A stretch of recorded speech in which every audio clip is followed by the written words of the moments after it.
से दिल्ली में सुनाई दे और दिल्ली से धर्मशाला में।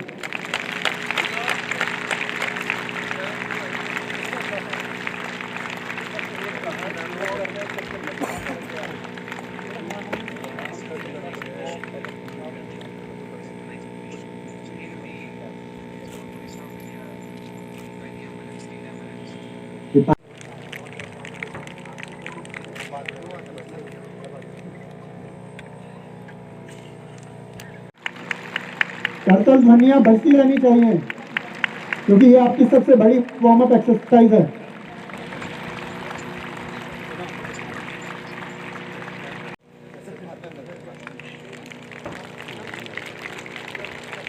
और आप सभी से अनुरोध है, दिल्ली और धर्मशाला से करतल ध्वनि से माननीय मंत्री जी का स्वागत करें। से नीचे लाएं,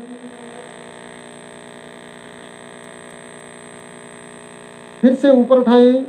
देखते हैं कि धर्मशाला से अधिक अच्छी तरह से कपालभाति होता है या दिल्ली से होता है। करने के लिए थोड़ा सा प्राणायाम की प्रैक्टिस करते हैं। जरा हाथ खड़ा करके बताएं कि कितने लोग प्राणायाम करते हैं घर पर। तो जैसा स्टेज पर हो रहा है उसी प्रकार करना है।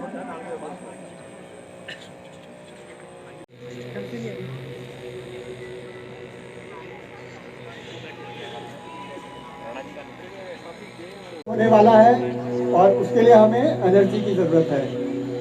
एनर्जी हमको कहाँ से मिलेगी? अपने अंदर से। प्राणायाम करते हैं ताकि हमारी ऊर्जा थोड़ी बढ़ जाए। कपालभाति प्राणायाम किस किस को आता है? You should be straight. You should be in a relaxed position. Reverse ग्रीवा संचालन। अगली क्रिया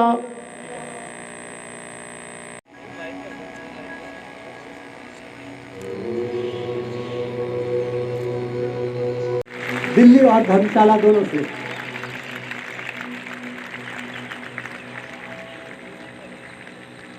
हाथ साइड में, सांस भरते हुए धीरे धीरे दोनों हाथों को ऊपर उठाएं। दोनों शोल्डर कान से लगाएं और ऊपर खींचें हाथों को।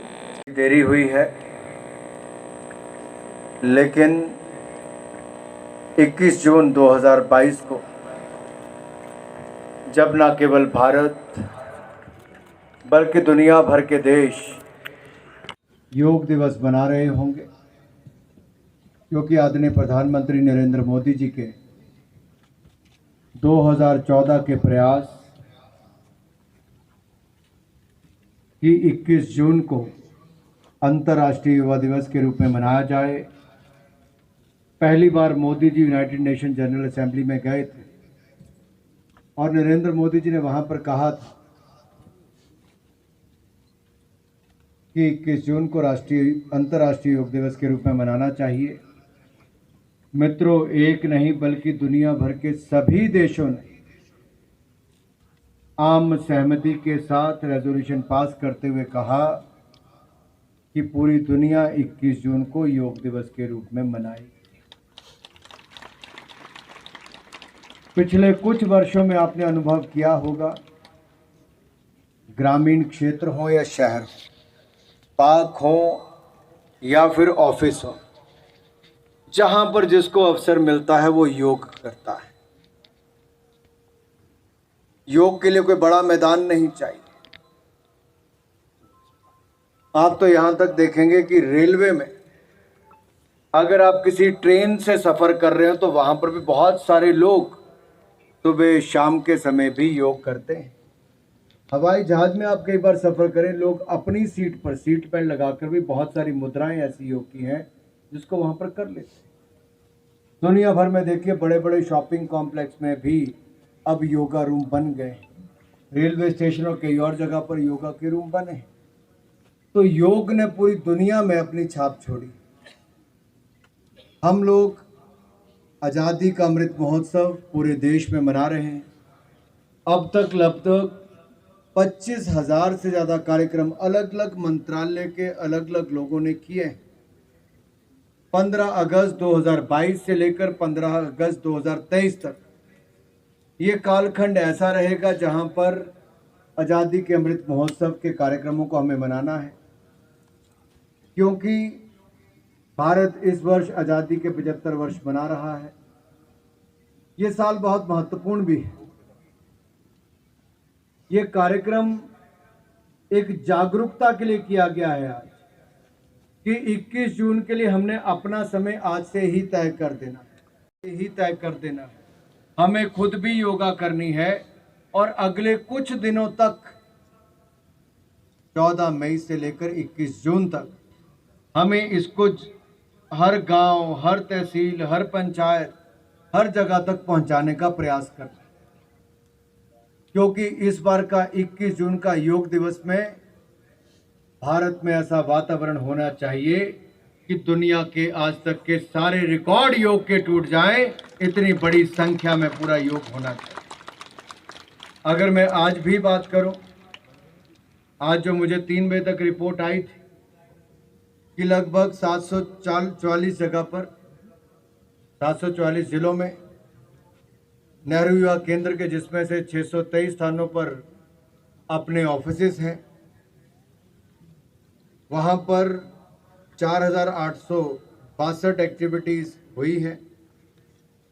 और जो योग एक्सपर्ट उसमें शामिल हुए, जैसे अभी हमको अगले कुछ देर में सिखाएंगे, वो 3,769 वो हैं। पार्टिसिपेंट्स 1,44,761 आज 3 बजे तक हुए हैं।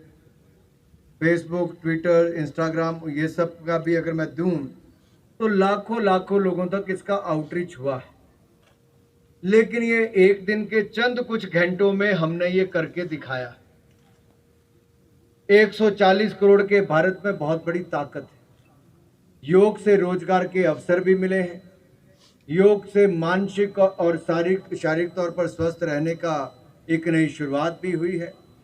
और कोविड-19 पैंडेमिक के समय भी, जब तक कोविड-19 वैक्सीन नहीं आया था, तब तक सबसे बड़ी राहत किसी ने दिलाई तो कहीं एक और काढ़े ने, दूसरी और योग ने, तो कहीं अपनी अंदर इम्यूनिटी सिस्टम, रोग प्रतिरोधक क्षमता को बढ़ाकर हमने किया। क्या हमें किसी का इंतजार करना है या हम इसे नियमित रूप में अपने जीवन में कर सकते हैं? फिट इंडिया मूवमेंट की शुरुआत भी किसी ना किसी खेल को जोड़ने के लिए हुई। अब मेरे साथ तो खेल मंत्री के बनने के बाद एक नई शुरुआत होगी कि जहां किसी खेल को देखने जाता हूं या शुभारंभ करने जाता हूं, फैसिलिटी देखने जाता हूं, तो टेबल टेनिस वाले मेरे हाथ में टेबल टेनिस का टेबल पकड़ा देते हैं, बैडमिंटन वाले रैकेट पकड़ा देते हैं, कोई बॉक्सिंग के ग्लव पकड़ा देता है, तो कोई क्रिकेट का बैट पकड़ा देता है। ये जरूरी नहीं कि मुझे खेल मंत्री होते सब कुछ खेलना आना चाहिए, लेकिन भावना सबके अंदर खेलों की आए, फिटनेस की आए। आकर 140 करोड़ के भारत में ये जो 60% से ज़्यादा युवा हैं, ये इतने स्वस्थ होने चाहिए। एक और कुपोषण से मुक्त करना है, दूसरी और फिट इंडिया से जोड़ना है, योग को जन जन तक पहुंचाना है और एक स्वस्थ भारत और सशक्त भारत का निर्माण करना है। तो आइए योग भी करें और रोग को दूर भगाने का काम भी करें। आप सबका बहुत बहुत धन्यवाद। जय भारत, जय हिंद। 21 जून 2022 हर वर्ष की तरह अंतर्राष्ट्रीय योग दिवस है और इसीलिए हर मंत्रालय ने ये प्रयास किया है कि 75 दिन पहले से हमने शुरुआत की कि कोई ना कोई दिन ऐसा चिन्हित किया जाए जब एक मंत्रालय अपने देश भर के अधिकारियों, कर्मचारियों, वहाँ की स्थानीय जनता के साथ जुड़कर जागरूकता के लिए योग करेंगे। आज उसी दिशा में जहाँ एक और दिल्ली से जेएलएन स्टेडियम में योग किया गया, तो धर्मशाला से भी आज सैकड़ों युवाओं ने यहाँ पर आकर योग किया है। कहीं ना कहीं जितनी जागरूकता होगी उतना ही लोगों को इसका लाभ मिलेगा। मैं धन्यवादी हूँ स्पोर्ट्स अथॉरिटी ऑफ इंडिया के, भारतीय खेल मंत्रालय के और स्थानीय स्तर के सभी खेल विभाग के जुड़े हुए राज्य के अधिकारियों का कि उन्होंने भी मिलकर योग किया है। और हम सब ये प्रयास करेंगे कि अगले कुछ दिनों में अपने अपने सोशल मीडिया के हैंडल से और आप मीडिया के मित्रों के माध्यम से योग के प्रति और जागरूकता उत्पन्न करें, ताकि इस बार 21 जून 2022 को जब हम आज़ादी का अमृत महोत्सव मना रहे हैं, उस समय अंतर्राष्ट्रीय योग दिवस पर इतने लोग देश भर में योग करें कि अगले पिछले सारे रिकॉर्ड टूट जाएं। कोई लक्ष्य रखा गया है सर, अगर बात की जाए? हर भारतीय को करना चाहिए। जब आज़ादी का अमृत महोत्सव मना रहे हैं, योग के लिए जागरूकता कर रहे हैं और इससे किसी और को नहीं, व्यक्ति को ही लाभ मिलना है, तो हर व्यक्ति को प्रयास करना चाहिए कि वो योग करे और योग का लाभ भी उठाए।